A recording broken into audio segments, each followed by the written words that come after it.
शुरू करें।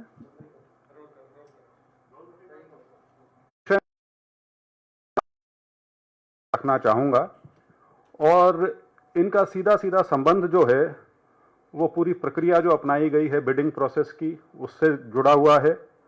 उसके अंदर जिस प्रकार की ट्रांसपेरेंसी पारदर्शिता है उसके बारे में है और एक बहुत ज़रूरी इसका पहलू है जो उसमें कॉन्फ्लिक्ट ऑफ इंटरेस्ट एक प्रत्यक्ष रूप से दिखाई देता है उसके बारे में।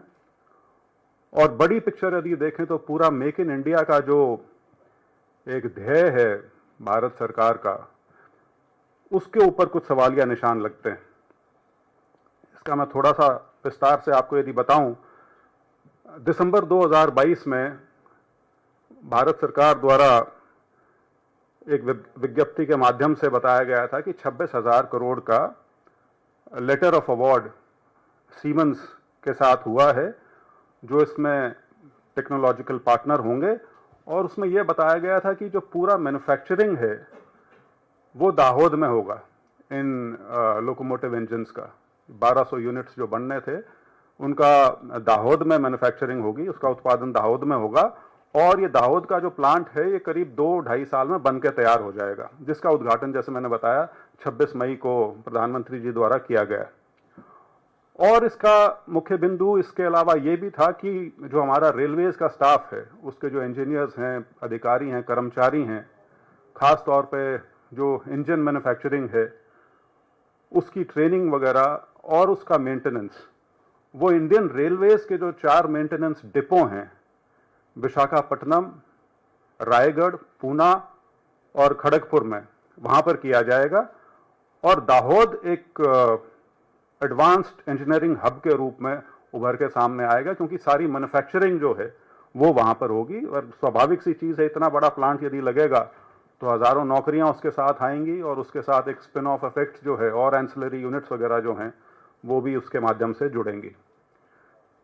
लेकिन अब जो तस्वीर उभर के हमारे सामने आई है वो कुछ और दर्शा रही है।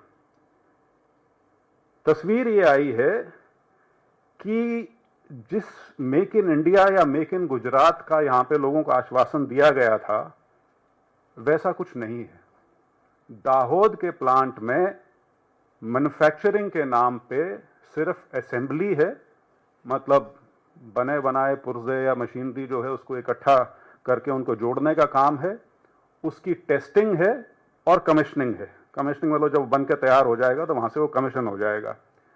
जो असली मैन्युफैक्चरिंग है क्रिटिकल कंपोनेंट्स की, चाहे वो इंजन सिस्टम्स हों या पावर कन्वर्टर्स हों या और जो इस तरह की चीजें जो इन लोकोमोटिव्स में जाती हैं, वो सारी की सारी सीमेंस के जो अपने प्लांट हैं, ये प्लांट उनका नासिक में है, औरंगाबाद में है और बॉम्बे में है, मुंबई में।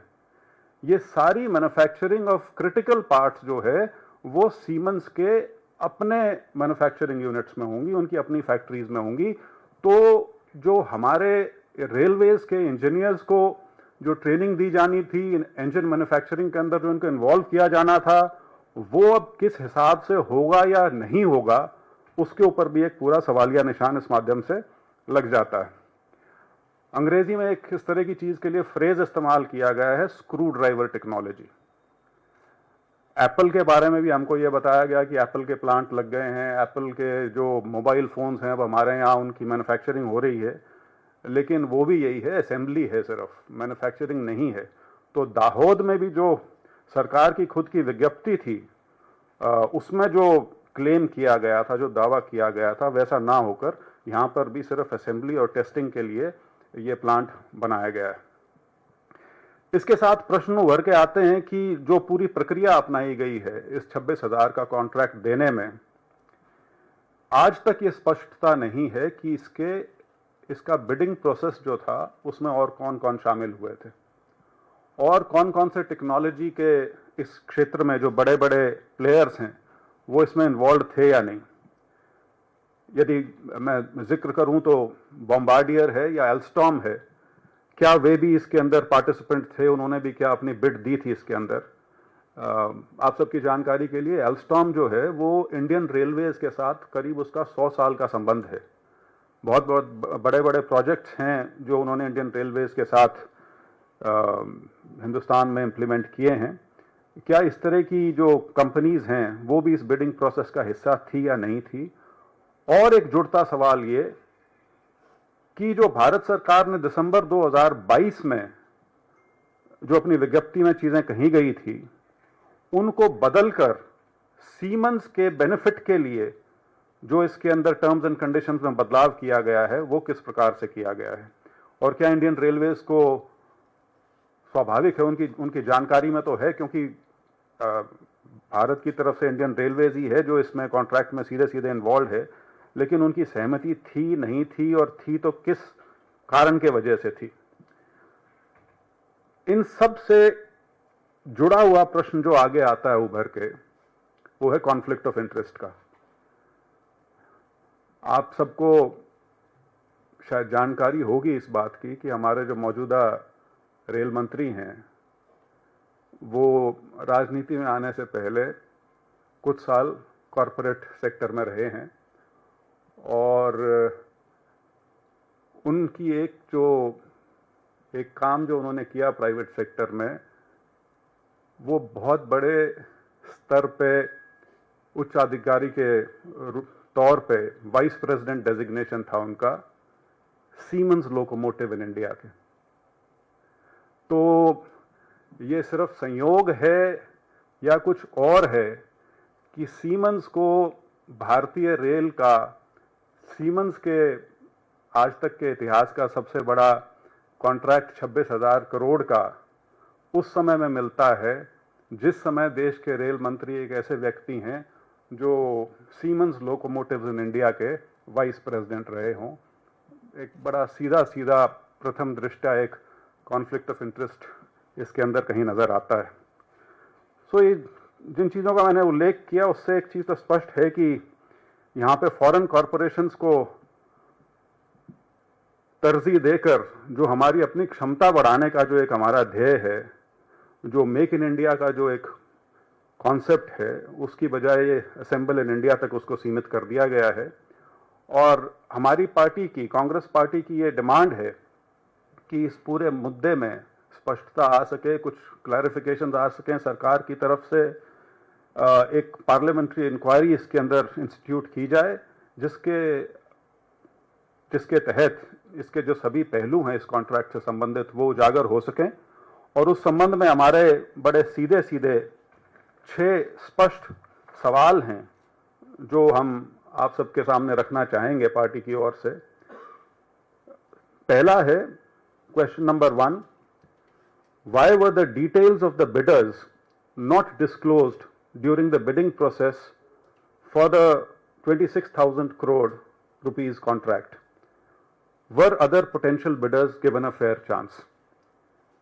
दूसरा सवाल, why is India, after spending 26,000 crore rupees, still unable to manufacture critical components of its own locomotives at Dahod as was initially promised?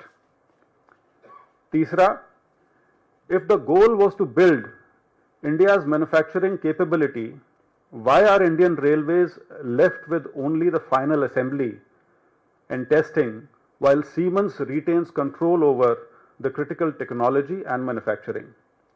Number 4, why did the agreement with Siemens only allow assembly and testing at the Dahod facility? Why was the full manufacturing process not included as originally planned? Fifth question, why did the agreement change the government's 2022 promise to train railway staff in engine manufacturing? And lastly, why was the manufacturing replaced with just assembly and maintenance at Dahod? And why did the railways agree to only assemble and maintain engines at Dahod instead of manufacturing them completely? ये सवाल हैं जिनका जवाब सबको मिलना चाहिए, पूरे देश को इससे अवगत कराना चाहिए, क्योंकि बहुत ढिंढोरा पीटा जाता है, बहुत बड़ी बड़ी बातें की जाती हैं, बहुत फैंसी हेडलाइंस के माध्यम से हमें बताया जाता है कि किस प्रकार से हिंदुस्तान एक मैन्युफैक्चरिंग हब के रूप में उभरता जा रहा है। और ख़ास तौर पे इसकी बहुत संभावनाएं जताई गई थी जब कोविड के बाद बहुत सी इंडस्ट्री जो थी मैन्युफैक्चरिंग, वो चाइना से बाहर जानी जब शुरू हुई तो ये था कि शायद उसका बहुत बड़ा हिस्सा हिंदुस्तान में भी आएगा, लेकिन बड़े बड़े उद्घाटन अपनी जगह हैं, जो तथ्य हैं वो अपनी जगह। और दो तथ्य आपके सामने रख के मैं बंद करूंगा। जो हमारा औसत उत्पादन में वृद्धि है, एवरेज मैन्युफैक्चरिंग ग्रोथ देश में 2004 से 2014 के दशक में वो 7.4% थी, जो गए दशक में घटकर मात्र 3.1% रह गई। पहला बिंदु ये। दूसरा, और ये डेटा आरबीआई का है, ये ऐसा नहीं है कि किसी ऐसी संस्था का हो जिसको सत्ता पक्ष कह देता है कि आप इधर उधर की एजेंसीज पे विश्वास करके कुछ भी कह देते हैं। आरबीआई का डेटा कहता है, और ये एम्प्लॉयमेंट के बारे में है। वो याद होगा आपको, 2 करोड़ प्रति वर्ष नौकरियां जनरेट की जाएंगी, उसके बारे में है। This is about share of manufacturing in total employment. 2013-14 में ये आंकड़ा था 11.6%, जो घट के 2018-19 में हो गया 11.6%। और 2022-23 तक का जो मेरे पास आंकड़ा है, उसमें ये फिगर घट के आ गई है 10.6%। तो मैन्युफैक्चरिंग के माध्यम से किस प्रकार से रोजगार मुहैया कराया जा रहा है या उसमें वृद्धि की जा रही है, वो आपके सामने है। और अंतिम तथ्य ये है कि सरकार का ध्येय था कि सन 2030 तक मैन्युफैक्चरिंग जो है वो हमारे जीडीपी में जो उसकी कंट्रीब्यूशन है वो करीब 25% के आसपास होनी चाहिए। दावा फिर से बहुत बड़ा है, लेकिन सच्चाई ये है आंकड़ों के माध्यम से कि 2014 के आसपास मैन्युफैक्चरिंग सेक्टर का जो जीडीपी में योगदान था वो 17% के आसपास था, जो कि अब घट के, मैं यदि आपको सिलसिलेवार बताऊं, 2014-15 में ये 16.3% था, 2020-21 में घट के 14.3% हो गया, 2023-24 में 14.1 और शायद अब 13.9 पे आ गया है।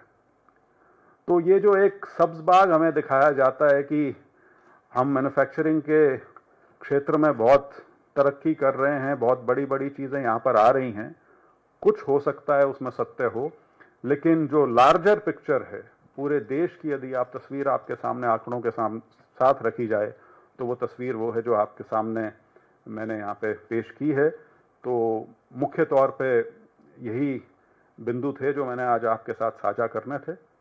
अगर आपके इस संबंध में कोई प्रश्न हो तो बिल्कुल।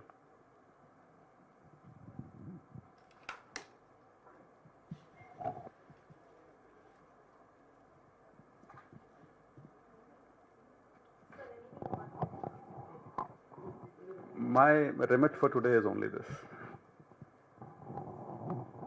ये जो प्रोजेक्ट है इसको आ रही है आवाज? तो ये जो प्रोजेक्ट है इसका जोर शोर से प्रचार किया गया था, और पिछले दिनों जब इसका उद्घाटन हुआ था इसमें बड़े दावे भी किए गए थे। लेकिन आपको क्यों लगता है कि इसमें जो आपने जोड़ा है, जिस कंपनी में ये उपाध्यक्ष रही हैं, इसको लेकर आपकी शंकाएं क्या है? मेन शंका, जैसे मैंने कही कि शंका सरकारी दस्तावेजों से ही है। जो 2022 दिसंबर में जो सरकार ने विज्ञप्ति जारी की थी, उसके अंदर पूरे देश को यह बताया गया था, खासतौर पर गुजरात के लोगों को यह बताया गया था कि जो पूरी मैन्युफैक्चरिंग है इन इंजन्स की, लोकोमोटिव इंजन्स की, वो दाहोद के प्लांट में होगी। और बल्कि उसकी जो एम्प्लॉयज़ की जो ट्रेनिंग है और उसके साथ साथ जो मेंटेनेंस का काम है, वो भी जो डिपो हैं इंडियन रेलवेज के, उनमें कराया जाएगा। लेकिन तथ्य यह है कि दाहोद में मैन्युफैक्चरिंग नहीं, सिर्फ उसकी जो असेंबली है और टेस्टिंग है उसको वहां तक सीमित किया गया है। सारा टेक्नोलॉजिकल कंट्रोल और मैन्युफैक्चरिंग जो है वो अभी भी सीमेंस के पास है और उनके प्लांट्स में होगा। तो उससे एक चीज उभर के आती है कि जो ओरिजिनली जो बताया था सरकार ने और जिस प्रकार से आगे उसका क्रियान्वयन हुआ है, जो उसका एग्रीमेंट सरकार के साथ हुआ, उसके अंदर ये तथ्य शायद बदल दिए गए जब उनको ये काम सौंपा गया। उस नाते जब आप उसको थोड़ा खोजबीन करने की कोशिश करेंगे तो ये चीज़ ज़रूर सामने आती है कि हमारे रेल मंत्री इसी कंपनी में एक उच्चाधिकारी रहे हैं, तो सवाल उठाना बिल्कुल वाजिब है और उसका जवाब ज़रूर आना चाहिए। रेल मंत्री इसी कंपनी में रहे हैं, तो किस तरह की जांच की मांग आप कर रहे हैं? कॉन्फ्लिक्ट ऑफ इंटरेस्ट देखना चाहिए जी। आप देश के रेल मंत्री हैं, आपकी देखरेख में 26,000 करोड़ का एक कॉन्ट्रैक्ट ऐसी कंपनी को दिया जा रहा है जिसके साथ आपका सीधा सीधा संबंध रहा है, तो बड़ी स्वाभाविक चीज़ है। प्रश्न बहुत वाजिब है और हर व्यक्ति इसका जवाब ज़रूर चाहेगा उनसे, क्योंकि सिर्फ ये कह के पल्ला नहीं झाड़ा जा सकता कि मैं कुछ समय के लिए वहाँ था, उसके बाद मैंने छोड़ दिया, वो सारी चीज़ें हैं। लेकिन इस चीज़ को नकारा नहीं जा सकता कि क्योंकि इसका लिंक बिडिंग प्रोसेस से भी है। बिडिंग प्रोसेस में भी ये स्पष्टता नहीं है कि और कौन सी कंपनीज थी जिन्होंने इसमें पार्टिसिपेट किया था और क्या कारण था कि सीमेंस उनसे बेहतर थी। शायद ये डिटेल्स मांगी भी गई हैं कुछ पब्लिकेशंस के द्वारा जो मंत्रालय की तरफ से नहीं दी गई। हेलो, हेलो, हाँ, को क्या लगता है कि डायरेक्ट रेलवे मंत्री आपको लगता है क्या, since he has a strong connection with the prime minister Modi ji? नहीं, मैं सीधा सीधा कह रहा हूँ जी, वो उस कंपनी के वाइस प्रेसिडेंट रहे हैं जिस कंपनी को ये ठेका दिया गया है। तो हम सिर्फ अभी तो यही कह रहे हैं कि ये जांच का विषय है, लेकिन आम साधारण सोच में तो कॉन्फ्लिक्ट ऑफ इंटरेस्ट ये बिल्कुल प्राइमा फेसाई नजर आ रहा है यहाँ पर। Thank you.